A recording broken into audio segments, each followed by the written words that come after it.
So we got a call about a little girl named Destiny Reyes. She was 4 years old, in her car seat, when she got rear-ended on Haven Avenue, which is in Rancho Cucamonga, San Bernardino County.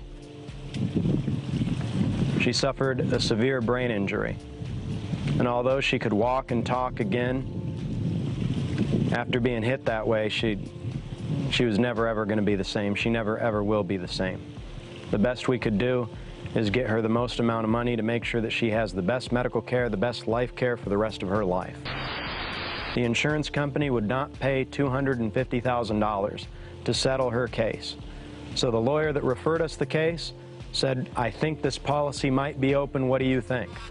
We looked at the letters, we looked at the materials, the information the insurance company had been provided with, and it was clear that they had blown the policy, that the insurance company had decided not to pay, and by doing so, exposed the insured policyholder defendants to the risk of a judgment and a jury verdict far in excess of the $250,000 policy limits.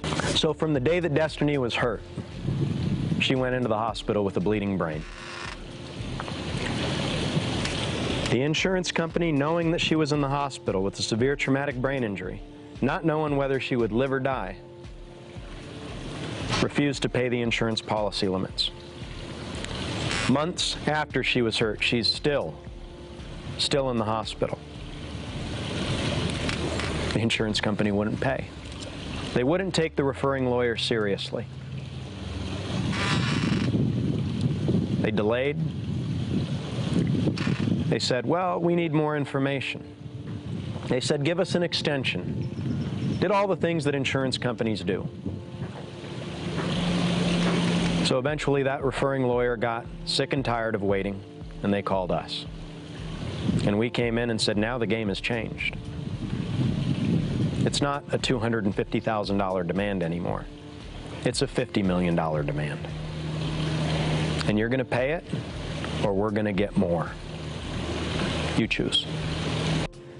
When that happens, when an insurance company refuses to pay the policy limits and exposes its insured policyholders to the risk of a jury verdict and a judgment in excess of the policy limits, here the policy limits being $250,000, the insurance company steps in the shoes of its insured policyholder and has to pay the amount of the jury verdict, whatever that ends up being.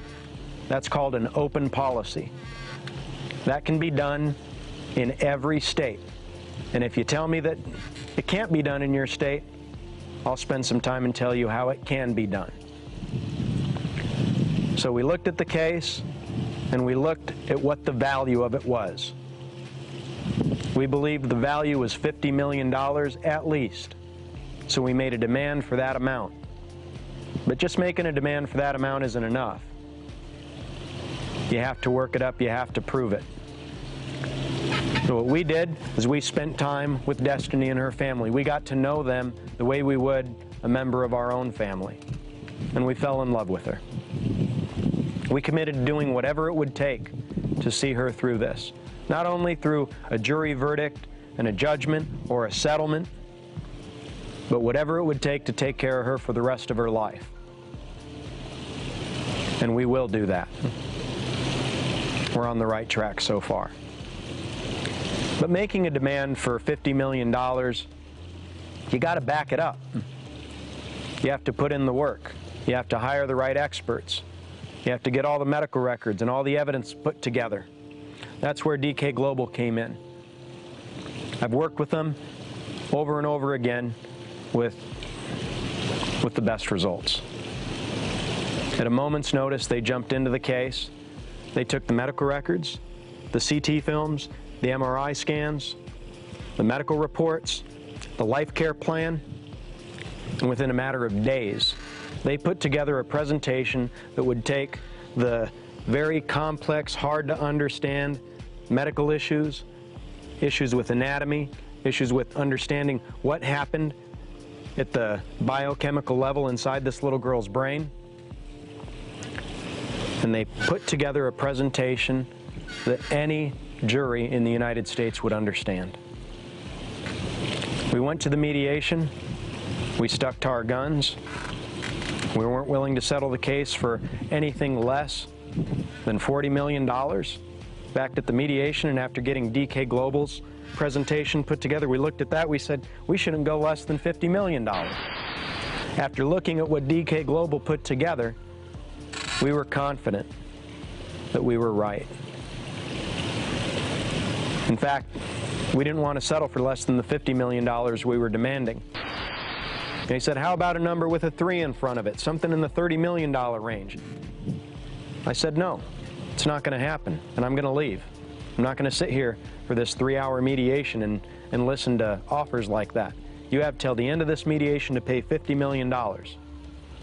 They said, how about a bracket, $35 million to $45 million? I said, no. I said, how about a bracket from $40 million to $47,500,000? And then they said, how about $40 million to $45 million? I said, you got 5 minutes. We'll do $45 million, because that's what our client's mother said was okay. Our client's mother said that'll be enough. We had a structured settlement broker there, someone who had put on paper and cast out, taken the life care plan and all the medical evidence, said this is going to be enough to take care of her medically for the rest of her life. So $45 million was the number we settled at. $45 million was what we settled the case for. Hard money, not $15 million that looks like $45 million, but $45 million hard money. Truthfully, I believe the case was worth more than that. They say, from what I've heard, that this is one of the, if not the, largest personal injury settlements historically in our country. I still don't think it's enough. What gets me heated and what really fired me up about this case is that the insurance company had a brain-damaged little girl, a child, a 4-year-old little girl, and wouldn't pay her $250,000. What kind of human being wouldn't pay $250,000 to a little girl with a brain injury who was in her car seat when her vehicle got rear-ended by a negligent driver who was fuddling around with his cell phone? The only thing that would motivate somebody to act that way is, well, it can't be evil, because I just don't believe people are evil. It's got to just be callous disregard. Just callous disregard and greed, or a corporate structure in a system that does whatever it takes to give people the least amount possible, or the best case scenario, which is nothing. That irks me. It fires me up. It makes me sick to my stomach. It motivates me to do what I do.